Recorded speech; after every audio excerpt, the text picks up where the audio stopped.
McLaren has seemingly set the standards so high that the rest of the grid has started to question the legality of their car. What was initially thought to be a flexi front wing, something that Red Bull and Ferrari will follow up on from Austin onwards, has now transferred to the rear of the car, or more precisely the rear wing of the MCL38. Throughout Baku, a suspicious movement was seen on the DRS flap on Piastri's car, which was seemingly semi-opening while being under high-speed pressure. So this opens up yet another Pandora's box of questions. Is the Woking-based squad all aligned with the regulations? And if not, is it too late for the FIA to intervene?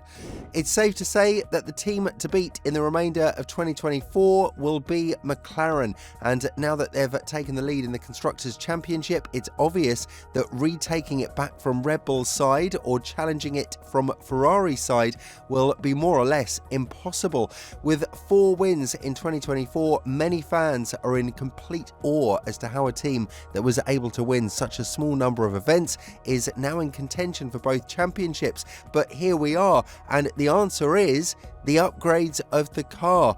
Ever since McLaren started introducing upgrades in Miami, the car started to act like a championship-winning material. But due to a lot of ruined opportunities in Spain, Canada, as well as Silverstone, the Woking-based squad has missed out on great chances to be even closer to Verstappen than the 59-point gap Norris currently has to the 3-time world champion.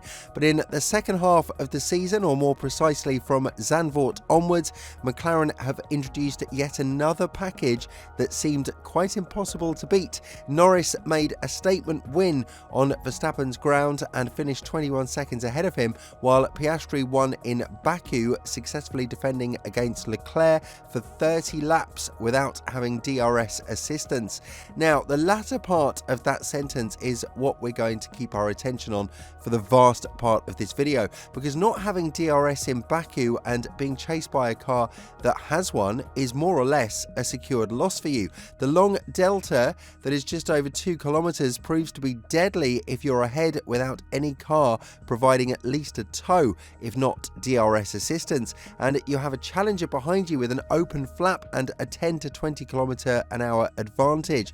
This is how Piastri managed to get ahead of Leclerc in lap 20, and while many thought that the Monegasque driver would return the move by staying within 1 second of the Aussie, that didn't happen.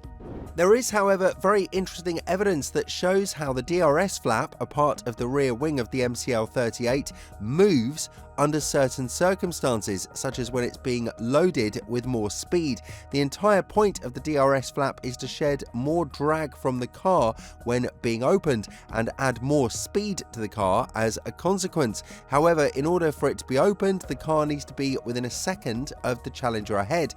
In this scenario, there was no car ahead of Piastri, but what was obvious is that once he put his foot on the gas pedal from turn 16 onwards, the DRS flap started to rotate.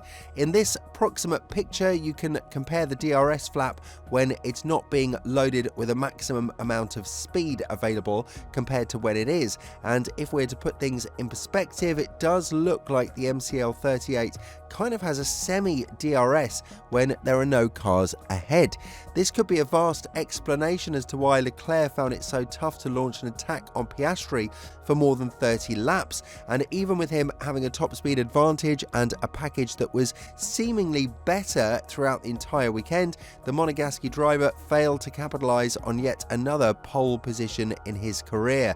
For comparison, we could look at the wing of Leclerc at the same part of the track, and while flexibility and rotation can be noticed here and there, it is by no means with the amount that McLaren's car has exhibited.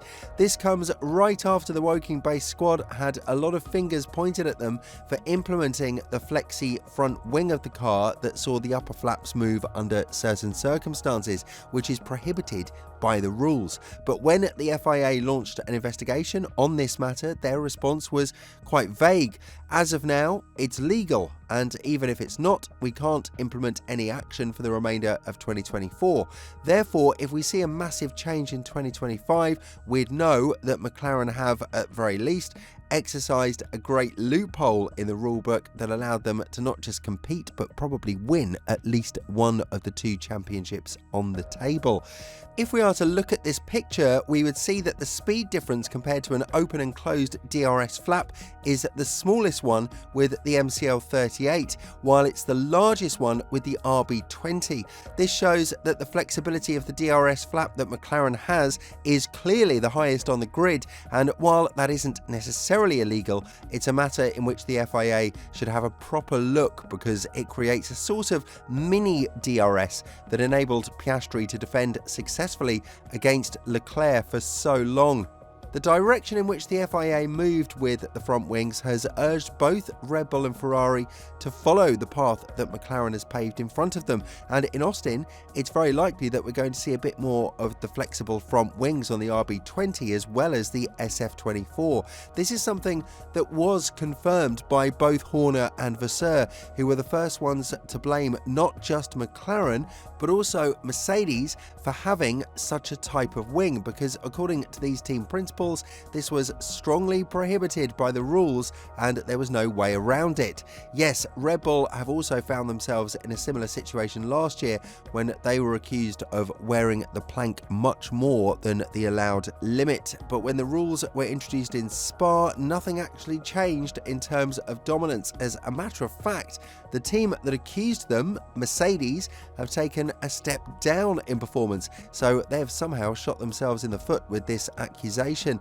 Regardless, it will be interesting to see what the FIA will have to say about these specific movements of the MCL 38's rear wing, because we are talking about a squad that hasn't taken a step back with their upgrades and being the only team on the grid to do so.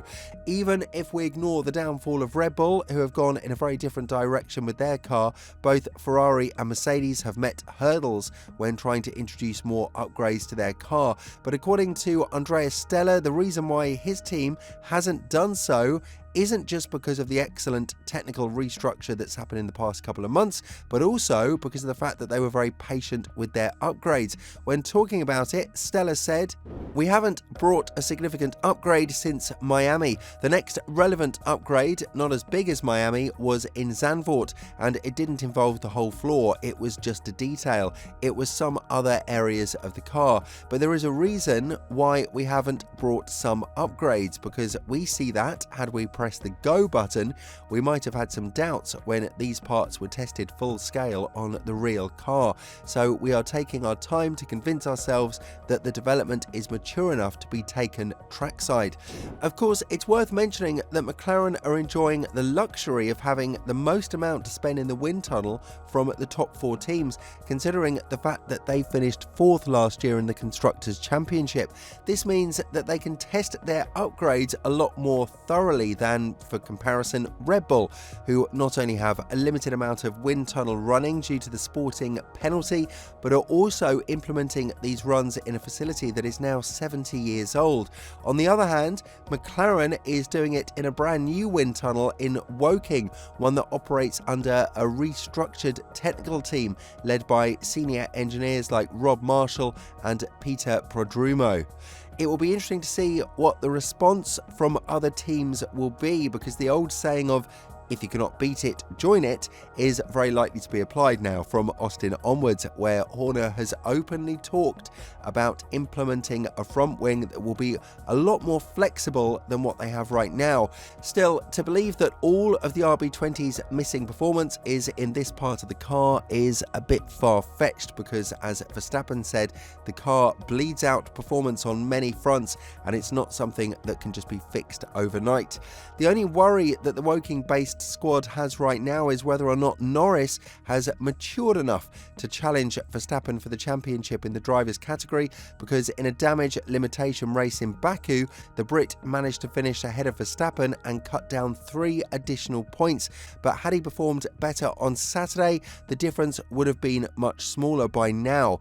With all these technical controversies on the car, it would also be interesting to see whether the FIA will intervene and in what way that would be, key, because judging from proximate history, they weren't the clearest when it came to this flexing front wing of the MCL38, as they didn't give a precise answer as to whether or not what McLaren has done is legal.